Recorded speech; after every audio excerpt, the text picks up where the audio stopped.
Alright, we're back here for our second interview with G the Wiz. G the Wiz, yeah. Thank you, Matt. Thank you for having me. Again, part two. Part two. Yeah. So, we're going to start off with part two by discussing Nicole. We mentioned it last week that we had an epic music video that was going to be shot, and, well, it's been shot. So, is there anything you'd like to discuss about the production? No, Nicole was something that I wasn't sure if I was going to release it, simply because I didn't hide the fact that the actual girl mentioned is Nicole. That is her legal name. And the line of the song starts, just another song about another girl in privacy here. Her name is Nicole. That music video, when I was going to film it, I knew that I wanted to film it in Seattle because the girl herself was from Seattle. And during the production of it and casting, I did all the casting and the storyboarding.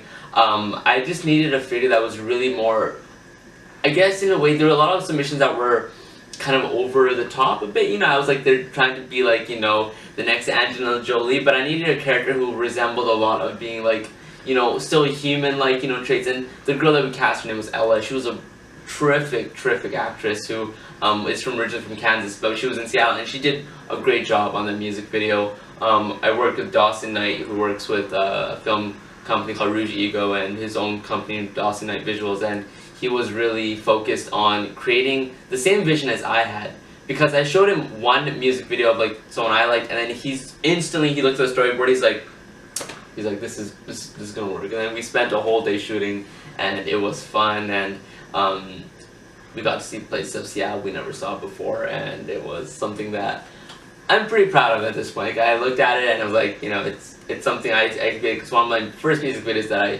feel that is gonna be in the roster for a really long time. I'll look back at it and be like, yeah, that was the beginning of professional content. Yeah, because like, I guess there's that time where rappers come out and they start making those those cliche under the garage underground parking lots they're rapping. You got two scenes flashing back and forth. Yeah, like the strobe lights coming out of nowhere, and I wanted to build a storyline in this because there was a storyline in it, so I made a really more of a storyline based music video, and that was the first time I actually did something like that. So and it kind of enhanced my screenwriting skills, because I went to screenplay writing school back in VCC for a while, and I just wanted to channel that through something. I found Nicole was a great opportunity to express that. Well, it's really cool how you've actually been able to connect on like a multimedia level, because a lot of people who are doing the hip-hop, they come in and they do the rhymes and they don't touch the beats, they don't touch the music videos, they all leave it to other people. And you got your hands dirty in every single process. Yeah. My co-director and the first camera assistant, Dawson was really happy that I did that, because so often, I guess, people who are being music video directors as yourself, if someone came up to you and they gave you a camera, it's like, here, this is my song, do something. You're kind of like, you gotta make an agenda. You gotta be like, sometimes it's nice if they share a vision with you that we kind of like, I think I know where you're getting at. So it's all like, I think being having two sides, having best of both worlds come together and direct the video, and it was fun storyboarding it too. My sketches were crap. Like, I looked at it, I'm like, I'm not a good artist, but I'm like, it looked appealing enough that we gave an image to who was gonna help me with the filming. Yeah, so you kind of give him the vision, and then he was able to fill it out. yeah, pretty much. So it was like a coloring book almost. yeah, and yeah. So Nicole, the music video is out. So guys, check it out. It's on YouTube, and you go to search G the Wiz Nicole, and you'll find it. It's 7 minutes, but it's a really, if you ever been friend zoned, guys, if you ever been friend zoned, just watch it. You'll understand. I've been there. It's good to have music that's relatable to a wider audience. Yeah. It's something that I know a lot. When I listen to a lot of hip hop, is that it's like, do you really want to expose a sensitive side? But then again, I'm like, there's some music where I'm just like, I let it, I just spill out my words, and it comes out as I just want to chill today. I give zero fucks at all today. I just want to make good music, and that's all I want to do. I don't care what the lyrics are. But sometimes you're like, well, it's raining outside, and you're just you have a notepad with you, and just you hear a beat, and you're like, I'm thinking about somebody today, or reflecting on something. It's I guess the environment just affects the music, and the classic have that. My album that associates with Nicole, there's a mix of those cheesy songs, and then there's some of those really more heavy kind of party going songs OG, All Things Beautiful, and those are two of my favorite party songs on that album. Yeah. So you'd say that kind of almost the diversity on the album is a representation of how the fact is like your music is basically not just based around things that you've created, but based around, you know, being in the trenches and experiencing reality. Yeah. As much as you create a persona, the persona is a representation or exaggeration of the reality that you witness around you. Yeah, exactly. Pretty much. Yeah. That is A strong degree of authenticity to your music. It's pretty much that's exactly what I was aiming for, because I go to shows and I listen to the artists, you know, do their show and they sing, and then I think about what made this show more memorable. And it's a clash of having a sound and lyrical content that kind of helps people in the audience kind of be like, leave the show with a image and, you know, a memory that it was something that they'll look back on and go, this was something different. And I kind of channel that through classic, because I knew if time comes to performing, I'll have to kind of channel that energy and, you know, release it into the crowd and have them feel the same way. And I thought I'd struggle when I first thought in my head, I'm like, I've never done something like this before. But then when I started working on it, I'm like, well, it's coming out, and I can't complain anymore. I'm like, this is, you know, I shouldn't worry, I should say. And it just, you know, it came out just naturally. I didn't hold back on anything, regardless of what the content was. You know, it's just, in the end, it's like I am my own skin till I die, and, you know, what I say is me, and that's all I want to keep it at. You like to wear your heart on your sleeve. Yeah. I like to do that too. Yeah, most of the times I do wear my heart on my sleeve. It makes greater connectivity with the fans. Yeah. You know what? So many people have to keep their emotions bottled in, and that's why I think they look to people who can take their heart on their sleeve. True, because it shows other people that they can do that emotions aren't something to be afraid of. Yeah, like, I think people come up to me sometimes. I think one girl told me, is like, G, you seem really unapproachable. And I was like, that was when I was really quiet, because I have these tendencies to be really quiet and, you know, not respond to text messages, you know, and I have an agenda of my own, and there's a side of me where like, whoa, where did this person come out of, you know? And it's just like, you know, it's just like, I always feel like there's two people, you know, like, you know, I'm being split apart, you know, one day I'm this, one day I'm that, you know, one day I'm G the Wiz, one day I'm Gurdar, you know, working at a day job.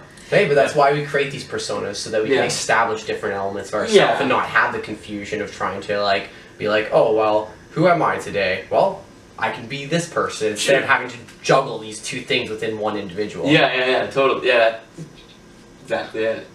You mentioned earlier about, you know, connecting and bringing your music to live shows. Have you engaged with live music yet? Wow, I've done...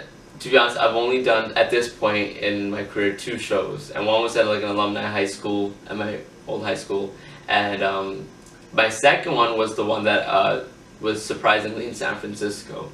That was my first live show, and it was at our gallery, and that time, the song that got me into that show was through a Soundcloud listener who was having a show of his own, and he needed another person to be a guest opener, and there was a personal song that I had released called Mother, and I did that song, and I remember there was one song I performed which was Girls, and it was funny because I guess some of the fans were girls in there, and the song itself was about how girls just will break your heart, you know, take what you got, you know, and you'll leave you in a rut, you know. It was kind of like a sister song to a Biz Markie's Just a Friend, you know, that classic song, and that was what I even sampled a bit in that song, just because that song just inspired me, and it was just that again, that song was like a heart on a sleeve song, you know, and I played that song, but it was the one song that I knew that when I looked at the audience, there were smiles, and there were like some people clapping along with it, and then I felt like there was energy that, like, when I wrote it in my room, I had a certain energy for that song, but when it was gone onto a live show, then I saw a different kind of energy, that it wasn't just me feeling it, you know. Sometimes you get so attached to your own production, but there was an audience who did find that amusing as well. So that was my first live official show in San Francisco. So yeah, so I guess I can't say much for current shows. But you say that live show definitely had a resonating impact on, you know, giving that music to other people and then seeing it come back to you. And do you find that in reflection of it, does the music take a life of its own after that, as you see it connect upon other people, you know, as it's interpreted differently?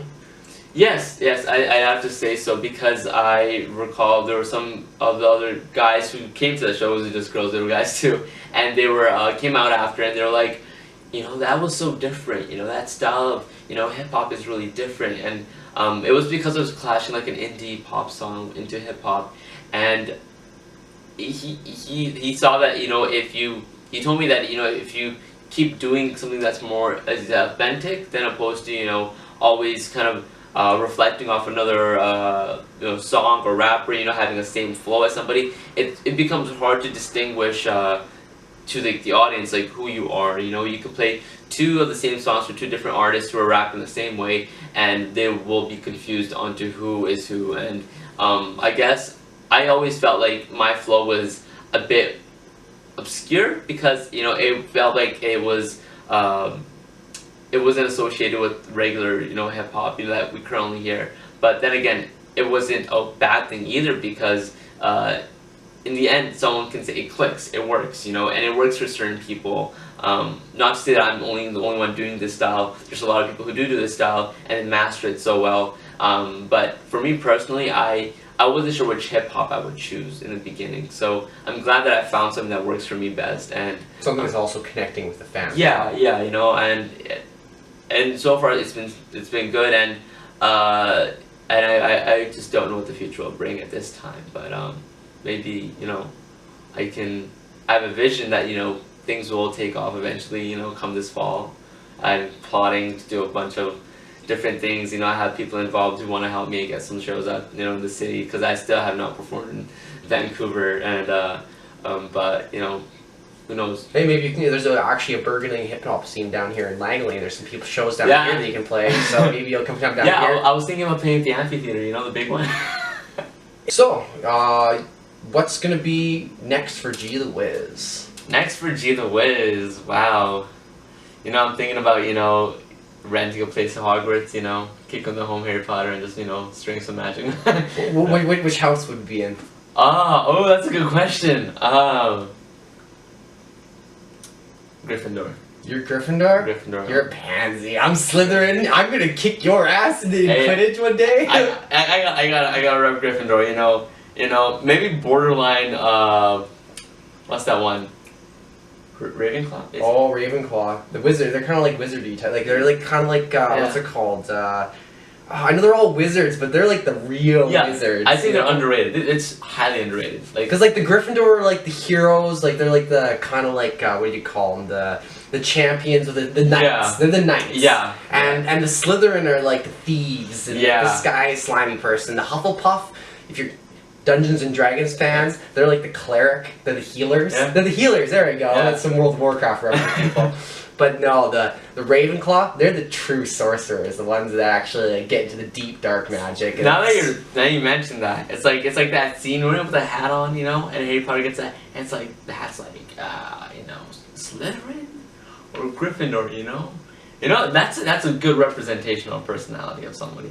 You know, it's like, especially in like music too, when someone has two sides. You know, it's just like, you know, there's this dark side, and then there's this hero kind. You know, it's like, you know, it's interesting how like he actually forced the hat to make him not Slytherin. Yeah, like shows how deep his confliction was. Oh, wow. And the hat was just like, you know, I guess it went what he wanted. You know. So we have official proof here that you're a Harry Potter fan. I'm a Harry Potter fan indeed. Like J.K. Rowling, like, oh boy, like she makes, and that new one movie coming out, where she rolled back in 2001, Fantastic Beasts, and where to find them. That's interesting. I'm curious how that'll turn out. That is something like once I saw a trailer, I was like, she didn't let it stop here. I'm like, you know what's interesting is she wrote a play that was about Harry Potter's son going to Hogwarts. And now that the play did so well, she's turning that play, writing the manuscript, and expanding it into a novel. No. So we're getting an actual Harry Potter novel, but about his kids. J.K. Rowling is just phenomenal. I know, I'm so excited. We're like Harry Potter, we're like getting hyped on Harry Potter. We're just talking about future plans. But actually, future plans for G the Wiz. As of right now, I'm plotting for shows. I'm with a friend who is helping me kind of get, you know, local shows, something in Richmond, you know, Richmond, Canada, and then I personally want to do something more again down the stateside, you know, because there was a generous outcome, you know, people who wanted to listen, and so doing shows, I'm actually starting to get back to making my own mixtape that I stopped before Classic. These beats were all self-produced, and that was something I halted for Classic just because I wanted to get it out of the way, because Classic had some really good content and I wanted to put it out as soon as possible because I felt that inspiration would run away as soon as I, if I capture the moment while you have it. Yeah, and it was a quick 12 song, and the session was easy for writing, but coming back to my own stuff now, listening to some of the productions that I stopped on, what I'm realizing is that, as I go to the roster of 20 beats that I made, I'm taking some out, being really picky, and then if I take one now, I gotta make another one to replace it, kind of, fitting, a certain style for the whole album, and I'm gonna go forth with that. We're in the works of another music video. I won't reveal it yet, but it's not another song about a You're expanding your territory. Yeah, there's other things that I gotta explore, except for Nicole. But yeah. You hooked up on this one. Yeah, I know. That the video was the ultimate climax in the situation. Yeah. Hopefully. Back again to Nicole. What's interesting is that, when an artist makes music as myself, there's all these new fans that listen to the music, but it's never the person that you're directing it to, the people you know closely. For example, at this time, Nicole has no idea of my hip hop stuff. I kind of knew from the beginning. I'd probably slip that conversation in at a later time, but that later time it's not so fresh. I don't want to jump with she's like, yeah, I'm working and going to this school, yada yada, doing this, and I come out I'm a rapper. You know how that conversation goes down, and they're oh, it's but they all doubt you from the beginning, and eventually it's just but who knows, with Nicole now out, and if she's out of curiosity, she sees it on her newsfeed or something, then I don't need no MTV or no Grammy, nothing in my life. I'd be if Nicole saw it through non-mutuals, somehow found it on Facebook or Instagram, that was it.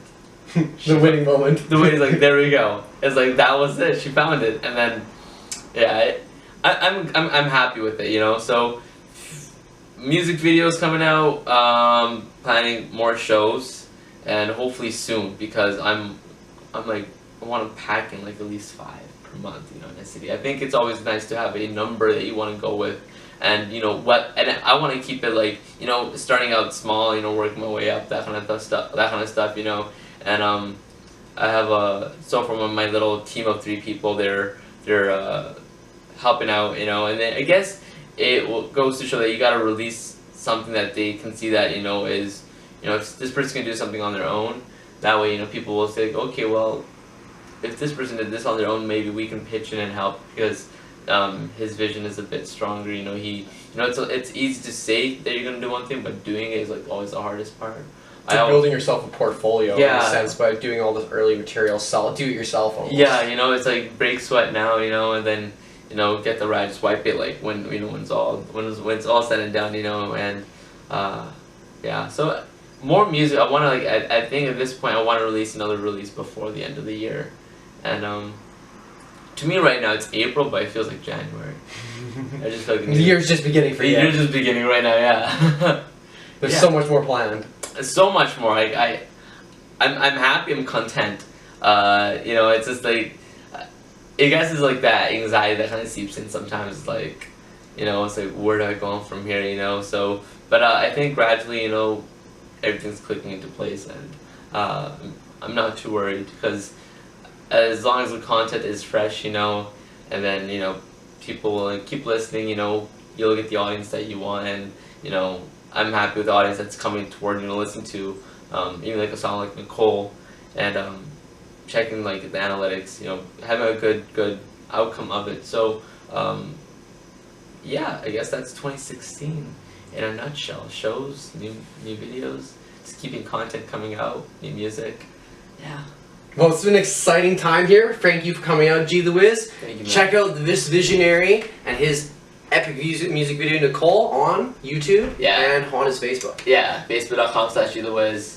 Check it out, and tell all your friends. If you have a friend named Nicole, tell her. And if it's the Nicole that I'm talking about, then you, my friend, have the winning lottery ticket. See you guys around for the next Infidel Interview.